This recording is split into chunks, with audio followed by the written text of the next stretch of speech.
Welcome to KMIT VIJETHA. In this today's session, in AI technologies and applications, we will be studying about the last topic, AI in COVID-19 diagnosis. So, we will see this topic.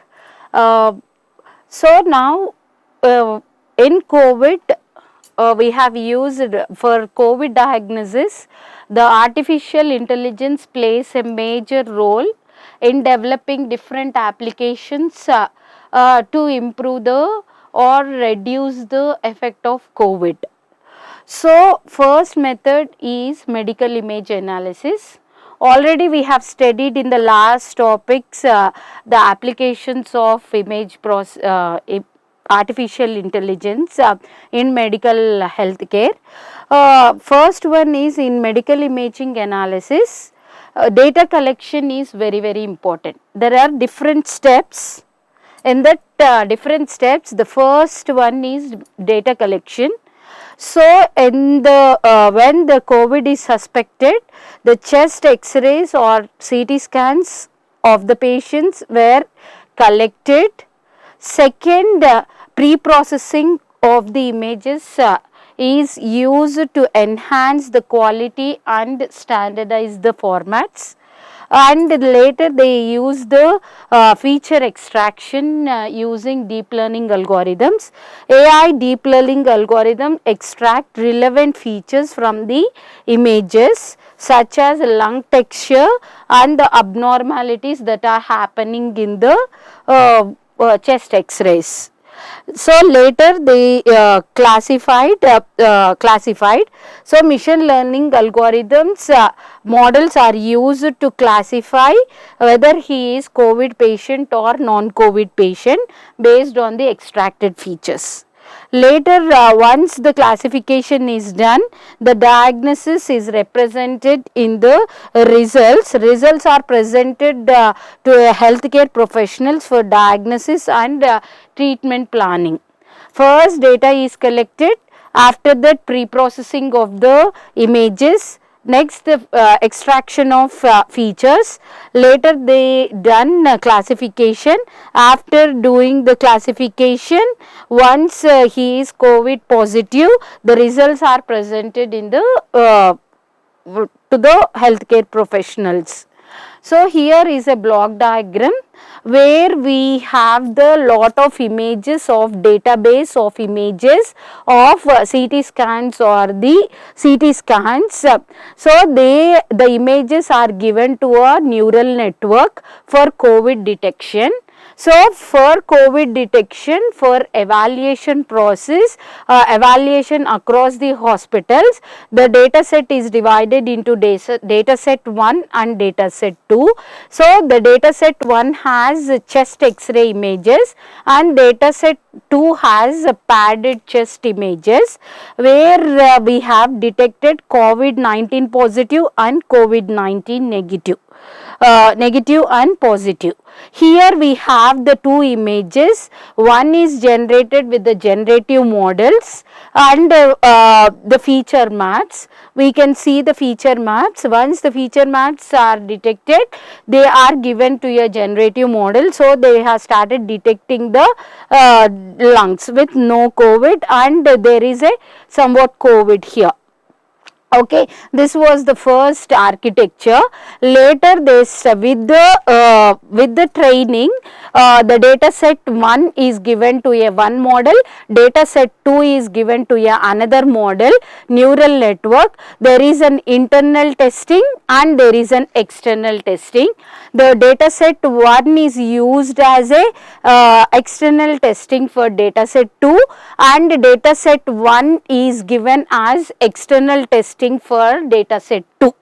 So here we can see the possibility of the results where we got number of radiographs size combinedly data set 1 and data set 2 are 1 lakh above, where they are combined and some are detected as positive and negative. Here we can see to evaluate the models, they have developed the ROC versus AOC curve.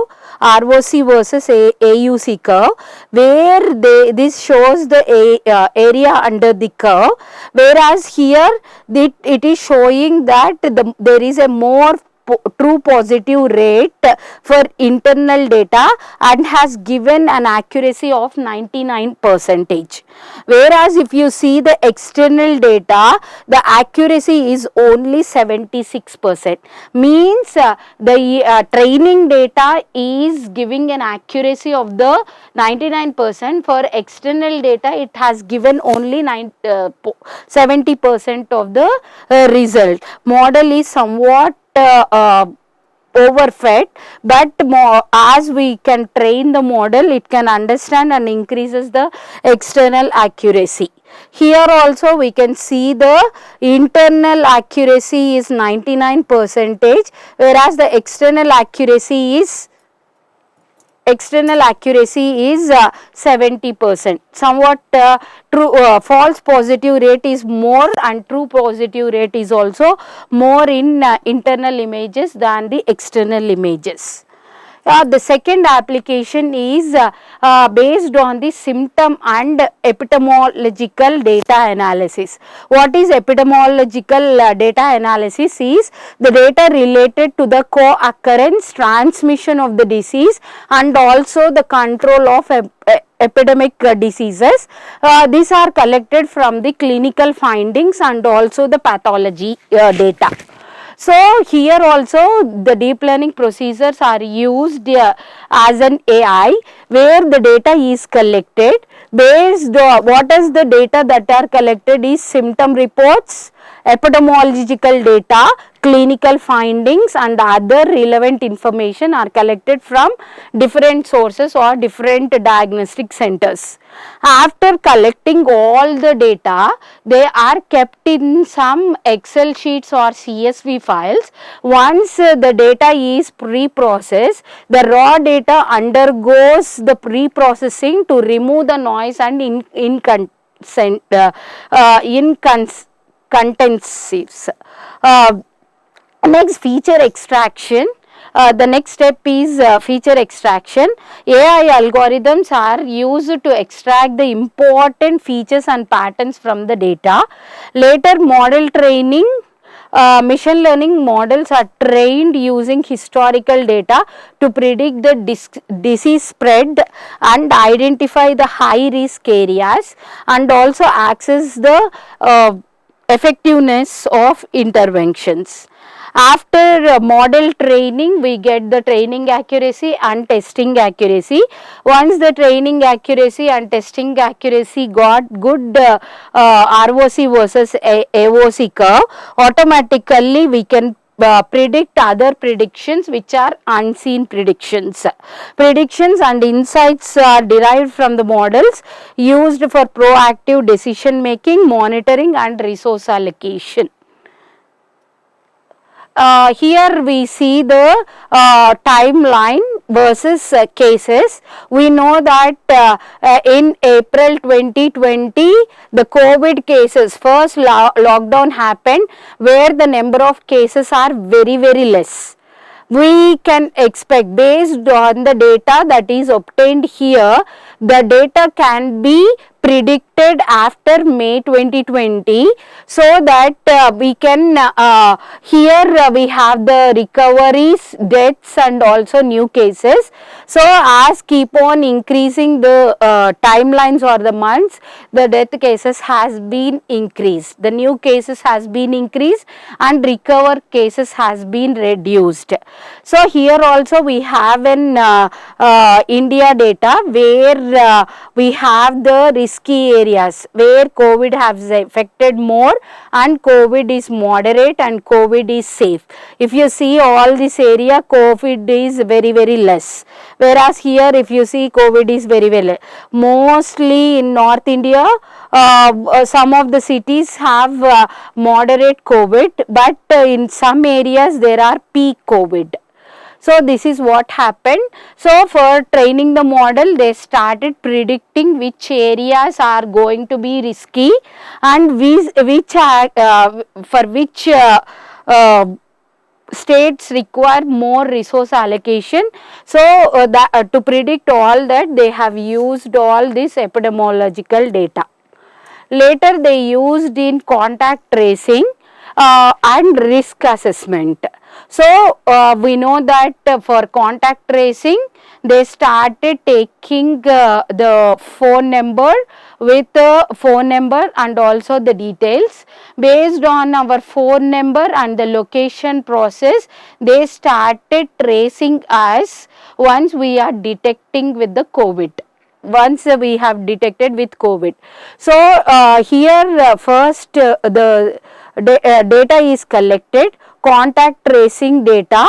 Second is location information they have collected, and the individual health records are collected.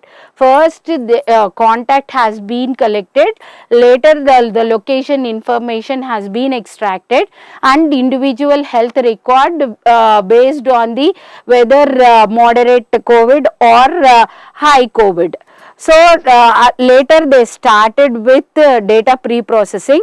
Raw data is pre-processed to identify the potential contacts and access individual risk factors. Later they started with the model integration. AI algorithms integrate all contact tracing data with the epidemiological models to predict the transmission dynamics and also the access population risk level. So once AI algorithms have been detected the dynamics of transmission of COVID, they started giving the alert generation. Based on the risk assessment of COVID, alerts are generated for an individual or communities at a increased risk of COVID transmission. Later they started response planning. Authorities used generated alerts to implement targeted interventions such as quarantine measures and also the testing campaigns. So we know that as an AI engineers, we started with the collection of data. After collection of data, they started with pre-processing of the data. Once the pre-processing have been done, features are extracted. The important features like transmission dynamic, COVID transmission dynamics and population level risk. So based on the risk, they started developing the deployment applications, which is a alert generation. Once the deployment alert generation has been done or output has been done, they started developing the dashboards or response systems or recommendation systems. This is how for different types of applications, different risk management, transmission dynamics, to know about to give a quarantine measures, recommending quarantine measures. They have developed different types of AI methods in COVID-19 diagnosis. So all these block diagrams are simplified overview how AI is applied in different aspects of COVID and management. Actual implementations are more complex and may involve additional steps such as model evaluation and regulatory compliance. Thank you.